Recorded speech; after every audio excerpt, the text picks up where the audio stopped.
Նա ոչ միայն կախվածություն ունի խմիչքից, խաղերից կամ թմրադեղերից, այլ նաև ձեզանից։ Հաճախ են ինձ դիմում կանայք, ծնողներ, բարեկամներ, ընկերներ, քույր, եղբայր, որոնց եղբայրը, ամուսինը, երեխան գտնվում է որևէ բանից կախվածության մեջ։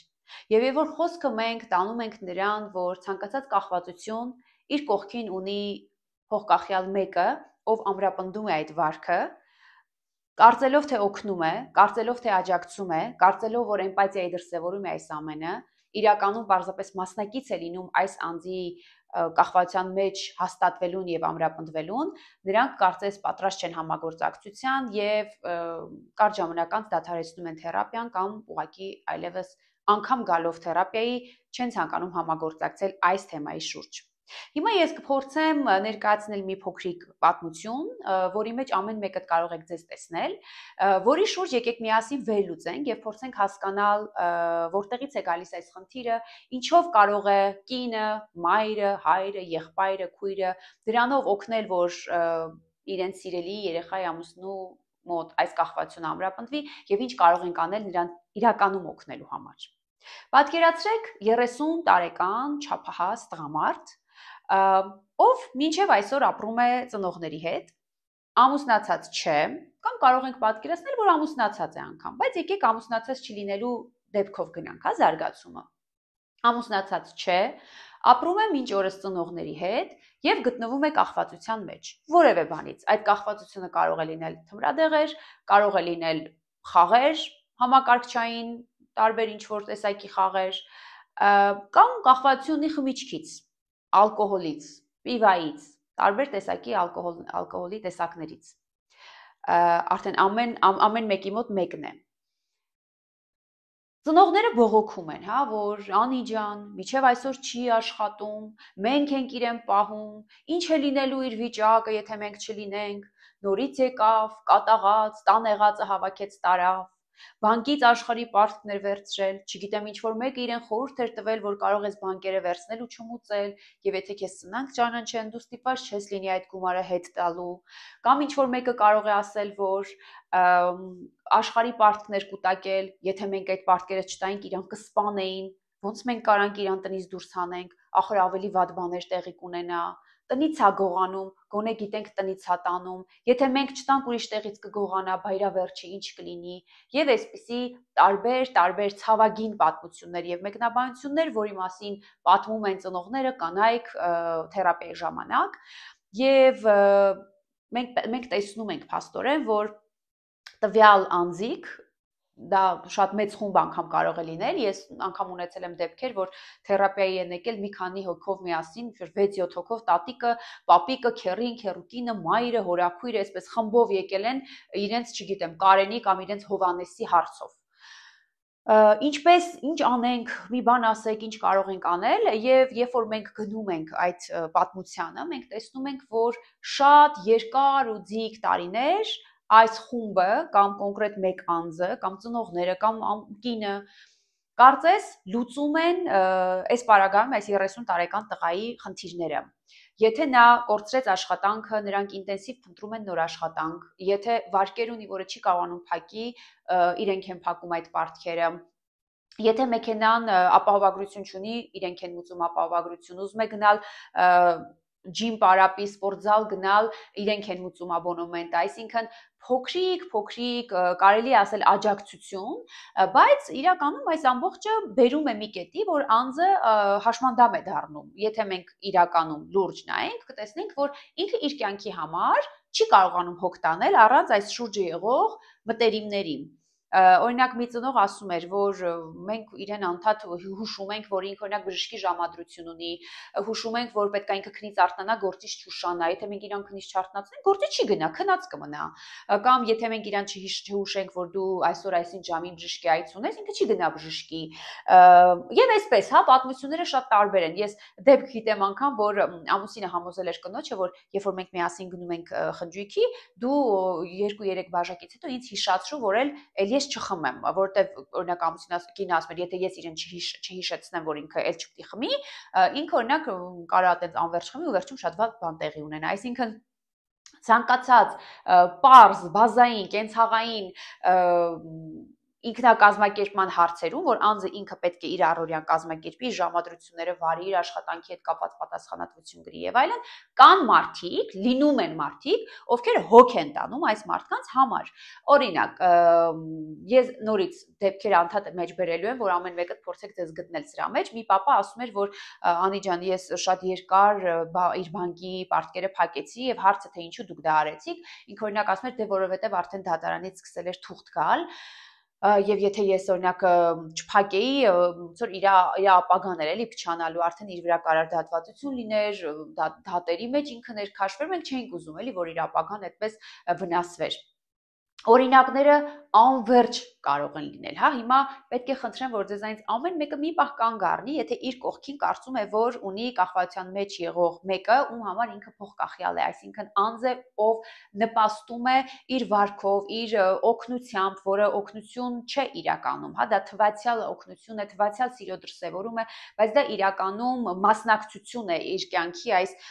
սխալ ընթացքի մեջ, հա, մի պահ ամեն մեկը կանգ առեք, դուք ինչով եք մաս կազմում այս վարքի ձևավորմանը, այս վարքի ամրապնդմանը, որն է ձեր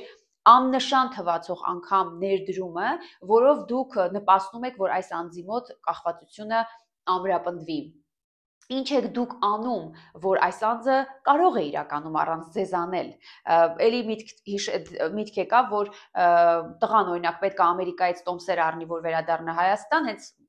անձի հետ էի աշխատում, ով մարիխուանայից կախվածության մեջ էր, ու իրանք արդեն հաճախ կարող են բողոքել, գիտեք, առաջի տպավորությունից, որ իրենք պետք է շատ գոհ լինեն, որ այդքան մեծ խումբ մարդիկ հոգ են տանում իրենց համար, բայց հաճախ իրանք կարող են նաև բողոքել ու դա ներկայացնել որպես բացասական կողմ, ու ինքը ասում է, այդպես պապան վերցրեց, զանգեց, չգիտեմ, փեսայից, որ իմ համար այդ տոմսերը առնի, բայց ես իրան դա չէի խնդրել։ Այսինքն անգամ երբեմն դուք կարող եք այսպես ուզենալ իր հարցերը լուծել, իրեն ինչ-որ բանով օգնել, բայց մեծ հաշվարկով ինքը կարող է դա անել։ Ձեզ դիմել է դրա համար, ընկերներ, ինչու եք դուք դա անում։ Կամ օրինակ ասում եմ մայրն է, հա, ինձ ասում, մեկ ուրիշ փոխկախյալ մայր ասում է, որ ես իրան ասեցի, որ Ամերիկայից հետ էր վերադառնում Հայաստան։ Ես իրան ասեցի, որ եթե դու հետ գնաս Հայաստան, կգնաս ախպորս մոտ, իրա քերին ասում է շատ լավ գործի մեջ է, էլի Անի ջան, կգնաս Անի քերիի մոտ, ինքը քեզ գործով կապահովի։ Այսինքն ու նորից ես հարց եմ բարձրացնում, հա, ինքը վերադառնում է Հայաստան, ինքնուրույն ապրելու, իրեն գտնելու, ձեզանից վերջապես ազատվելու, հեռանալու, ինքնուրույն իր կյանքը դասավորելու։ Ինչու եք դուք հիմիկվանից իրեն ուղղորդում, թե ինքը որտեղից պետք է աշխատանք գտնի, ում պետք է դիմի, այսինքն անընդհատ դուք ներգրաված եք իր կյանքի մեջ, անընդհատ ներգրաված եք, որ ուղղորդեք, որ ցույց տաք ում դիմի, ինչպես այդ տոմսը առնի, ինչպես գտնի այդ աշխատանքը, ում միջոցով իր այս կամ այն հարցը լուծի, այսինքն ստացվում է այսպես, որ երբեմն փոխկախյալների համար շատ դժվար է տեսնել այդ անձին անհարմարավետության մեջ, տեսնել, որ իրանց երեխան տխուր է, գործ չունի, փող չունի, պարտքեր ունի, ինչ-որ հարցեր չի կարողանում լուծել, տեսնելով իրենց երեխայի կամ ամուսնու այդ անհարմարավետությունը, դիսկոմֆորտը, նրանք մի րոպե շուտ փորձում են կանխել այդ իրավիճակը, հա, ավարտել, հիմա ես կլուծեմ այդ խնդիրը, որ դու այդ դիսկոմֆորտի մեջ չշարունակես մնալ, որ դու այդ անհարմարավետությունը չունենաս։ Եվ այդպես լինում է իրենց կյանքի բոլոր, հա, ժամանակաշրջաններում, երբ որ մենք հետ ենք գնում, ինչպես է ի սկզբանե եղել, մենք տեսնում ենք, որ օրինակ այդ տղա երեխան, երբ որ գնացել է բանակ ծառայելու, այսպես իրեն միշտ արկղերով ուտելիք է գնացել, որ հանկարծ ինքը այդ դիսկոմֆորտը չունենա բանակում եւ չուտի բանակի սնունդը, միշտ իրեն այսպես հատուկ հագուստ է գնացել ծառայության ժամանակ, կամ օրինակ, երբ որ ինքը փոքր է եղել եւ դպրոցում ինչ-որ խնդիրներ է ունեցել, միշտ պապան գնացել է եւ այդ հարցերը լուծել է, բակում է խնդիրներ ունեցել ինչ-որ շրջապատի հետ, թաղի տղաների հետ, միշտ պապան գնացել է կամ պապան դիմել է ինչ-որ մեկին, ով կօգնի, որ տղան այդ հարցը լուծի, եւ պատկերացրեք երկու ականի հեծանիվը, որը որ վերջում ունի, ինչը որ վերջում ունի այդ երկու անիվները, որի օգնությամբ անձը քշում է, չէ, երեխան քշում է այդ հեծանիվը, պատկերացրեք, որ կախյալություն ունեցող անձը ճիշտ նման է այս հեծանիվը վարող հեծանվորդին, որի հետևում անverջ կան այդ երկու փոքրիկ անիվները, որը որ պահում է այդ հեծանիվի հավասարակշռությունը, բալանսը։ Եվ միշտ ես ծնողներին հարց եմ ուղում կամ կանանց հարց եմ ուղում. ինչ կլինի, եթե ամբողջ կյանքում այդպես էլ այդ փոքրիկ անիվները չհանվի այդ հեծանիվի վրայից, ինչ կլինի։ արդյունքում բնականաբար հնչող պատասխանն է, իրենք չեն սովորի հեծանիվ վարել։ Եվ այստեղ գլխավոր փաստն այն է, որ երբ որ իրենք այսպես առաջ նայելով վարում են այդ հեծանիվը, իրենց թվում է, որ իրենք են վարում այդ հեծանիվը, հա, իրենք կարողանում են, որովհետև հաճախ երբ որ կախելություն ունեցող անձին դու ներկայացնում ես այս բոլոր կողմերը խնդիրների, իրենք կարող են ով է ասում, որ ասենք papan չլինի, ես կկորեմ, ով է ասում, որ չգիտեմ, կինս չլինի, ես գլուխ չեմ հանի, իրենք անգամ կարող են գործնական հողի վրա չզգալ, թե իրականում ինչ կարող է իրենց հետ լինել, եթե այս փոխկախյալները իրենց կողքին չլինեն եւ հաճախ անգամ իրենք կարող են ագրեսիվ պահերին ասել, որ ով է քեզ խնդրում ընդհանրապես հոգ տանես, պետք չի ինձ ոչ մի բան, հա, բայց իրենց կողքին եղող այդ փոխկախյալները շատ լավ պատկերացնում են եւ անգամ ասում են, որ եթե մենք չլինենք ինքը կորած, եթե մենք չլինենք ինքը փողոցային կդառնա, չգիտեմ, թափառական կդառնա, կկործանվի, սա կլինի, նա կլինի, բայց անձը, ով որ քշում է այդ հեծանիվը, չի պատկերացնում, թե առանց այդ երկու անիվների ինչ կլինի իր հետ։ Եվ հաջորդ հարցը, որ ես հաճախ ուղղում եմ ծնողներին կամ կանանց, իսկ ինչ կլինի, եթե այդ երկու անիվները հետևի փոքրիկ պահող անիվները հանենք։ Կընկնի։ Պատասխանն է կընկնի։ Այո, բայց ինչ է լինում ընկնելու պարագայում, ցանկացած դեպքում, երբ որ հեծանիվ վարողը կորցնում է իր հավասարակշռությունը, կորցնում է իր բալանսը, միշտ կան իր կողքին մարդիկ, ովքեր այդ ընկնելու պահին կարծես այսպես ձեռքը պահում է, որ անգամ ընկնելուց ինքը չարճակատվի, չառերեսվի այդ գետնին, այդ հատակին, միշտ իրենք այսպես կարծես փրկում են։ Եվ այդ փրկիչը լինելու ճանապարհին մենք փաստորեն թույլ չենք տալիս, որ անձը հասնի իր հատակին, անձը արճակատվի իր կյանքի խնդիրների հետ, անձը արճակատվի իր անպատասխանատվության հետևանքների հետ, հա, ինչ եղավ, եթե ես իրեն քնից չարթնացրեցի եւ ինքը կորցրեց աշխատանքը, ինքը մնաց առանց աշխատանքի, դա էր հետևանքը։ Ինչ կլինի, եթե ես իրեն չհուշեմ, որ դու ժամադրություն ունես բժշկի հետ, ինքը կկորցնի այդ ժամադրության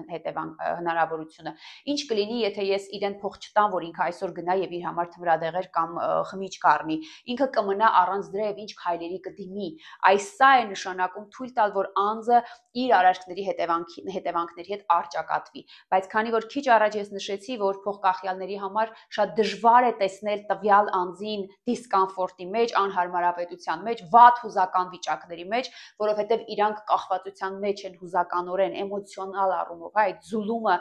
այնքան է արդեն տեղի ունեցել, որ իրենք կարող են իրենց ամբողջ առօրյան կազմակերպել այդ անձի էմոցիոնալ ֆոնից ելնելով, որ եթե այսօր տրամադրությունը լավ է, ինքը ուրախ է, որ բոլորս լավ ենք, մեր կյանքը կարող են կազմակերպել գնալ մեր գործերին, բայց եթե այսօր ինքը վատ է, բոլոր գործերը cancel ենք անում, բոլոր մեր ծրագրերը հետաձգում ենք, որտեվ այսօր ինքը խնդիրներ ունի եւ այսպես կանայք կարող են չապրել իրենց կյանքը, որովհետև իրենց կողքին կա մեկը, որ իրենք ամբողջությամբ ներդրված են, որ այդ անձին օգնեն, տանեն թերապիայի, գտնեն մասնագետ, ով իրեն օգնելու է, որ իր հետ խոսելիով իրեն աջակցելու է եւ այստեղ ինչն է վտանգավոր, որ երբեմն այդ անձը կարող է շատ մեծ գումարներ աշխատող անձ լինել։ Ես օրինակ Ամերիկայից մի տղայի հետ էի աշխատում, որ իր մասին չէր այն հարցը, որ դու ամբողջ օրը այսպես պարկած ես, գումար չես աշխատում, փող չես աշխատում, քո ծնողներն են քեզ սպանում։ Ոչ, ինքը իրեն շատ լավ պահում էր ֆինանսական առումով, հա, ինքը երբեք ինչ որ հարցով իր ծնողներից գումար չէր ուզում, բայց էմոցիոնալ առումով այնքան մեծ կախվածության մեջ էր իր ծնողներից։ Օրինակ մայրը ասում է, որ քանի որ ինքը տենց դեղեր է օգտագործում, շատ քաղցրի պահանջ ունի եւ ես ամեն օր փորձում եմ խմորեղեն պատրաստել տունը, որտեվ եթե չի լինում ինքը հիստերիայի մեջ է, ագրեսիվ վարք ունի, բայց ասում է ինչ որ մի օր ես կարող եմ հասցրած չլինել, չի ստացվում, որ ես այդ խմորեղենը սարքեմ ու հանկարծ ինքը կարագատուն, հիստերիա, ագրեսիա, վերջում սենց այսպես հիստերիկայի մեջ ընկնի, գնա ինքն իրան ինչ որ մեծ թվերով առնի այդ քաղցրը բերի լցնի տունը, որ իբրև թե դες դու չես անում, ես իմ հարցերը կլուծեմ, որ բայց նորից այդ կինը չէ, որ ամեն օր այդ հարցը լուծել է, այսինքն այստեղ անգամ եթե ինչ որ բաներ բաց թողումներ են լինում ու չեն արվում, շատ լուրջ ագրեսիայի են հանդիպում կանայք, ծնողները, ել չասեմ, որ ցանկացած կախվածություն ինքը ունենում է իր այդ լոմկա պահերը, եթե կարելի է այս բառը օգտագործել, երբ որ իրանք դոֆամինի խնդիր ունեն, հուզական շատ անկայուն ագրեսիվ վիճակում են, միջև նորից կօգտագործեն այն ինչը, որ իրենց հաճույքի զգացողություն է տալիս, իրենք այդ պահերին կարող են շատ ագրեսիվ լինել, հետևաբար ընտանիքի անդամները շատ հաճախ խնդիր են ունենում այդ ագրեսիվ վարքին, որ նույնիսկ հաճախ պատմում են, որ փոքրիկ պատճառից նա կարող է մի ամբողջ վեճ ու սկանդալ սարքել, որտեղ արդեն պարզ է, որ իր հոգեվիճակը այն չէ։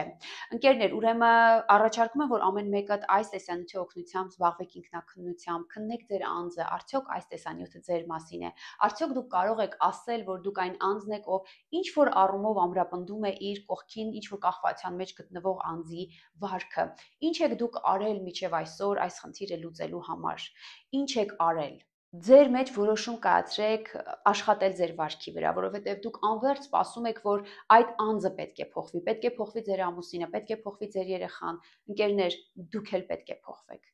Դուք էլ պետք է փոխվեք։ Ձեր վարքում էլ շատ բաներ կան, որ պետք է փոխվի։ Դադարեցրեք հիշեցումները, դադարեցրեք նրան առանց պատճառի ֆինանսների տրամադրումը, դադարեցրեք իր համար որոշակի մուծումներ, տվյալ անձի համար որոշակի մուծումներ անելը, դադարեցրեք իր կյանքի ամենապարզունակ հարցերում աջակցել, իր տեղը իր փոխարեն անելը։ Մի պահ պատկերացրեք, որ դուք հավերժ չեք, իսկապես դուք հավերժ չեք, ինչ որ մի օր դուք չեք լինելու։ Ինչ կլինի այդ անձի հետ, եթե դուք չլինեք։ Եկեք մեր աջակցությունը, մեր էմպաթիան չշփոթենք նման անառողջ վարքի դրսևորումների հետ, որտեղ մենք մասնակից ենք լինում ինչ որ մի անձի անպատասխանատվության դրսևորումներին, ինչ որ մի անձի ծուլությանը, ինչ որ մի անձի անբանությանը կամ ինչ որ մի անձի ընտրությանը, որը հենց իրեն տանում է կործանման եւ դուք էլ իր հետ գնում եք այդ նույն փոսի մեջ հայտնվելու։ Կարող եք հայտնել ձեր որոշման մասին, որ ես չեմ ուզում քո հետ այս ճանապարհը անցնել, ես քեզ զուշացրել եմ, ես քեզ ինչքան կարող եմ օգնել եմ, սրանից հետո եթե դու ցանկանում ես շարունակել, ուրեմն խնդրում եմ շարունակիր առանց ինձ, կանգ առեք։ Այս ճանապարհը իհարկե շատ դժվար է մենակ անցնել, դրա համար կան փոխկախյալների խմբեր, կան թերապևտիկ հանդիպումներ, որտեղ կանայք, ծնողները գալիս են եւ թերապևտիկ դաշտում փորձում են փոխվել։ Ինձ զանգում են միշտ իրենց կախյալին ինձ մոտ բերելու համար, բայց ես սպասելու եմ այս տեսանյութից հետո այն կանանց, այն մայրերին, այն հայրերին, այն ընկերներին, այն եղբայրներին, որոնք փոխկախյալներ են, որոնք հասկանում են, որ իրենց աջակցությամբ իրենք ամրապնդել են այս կախյալությունը։ Կապ հաստատեք մեզ հետ եւ մենք միասին կփորձենք փոփոխություն բերել ձեր վարքի մեջ եւ ով գիտի, գուցե ձեր փոփոխությունը փոփոխություն բերի նաեւ ձեր կողքին ձեզ հարազատ, բայց կախվածության մեջ գտնվող անձի կյանքում։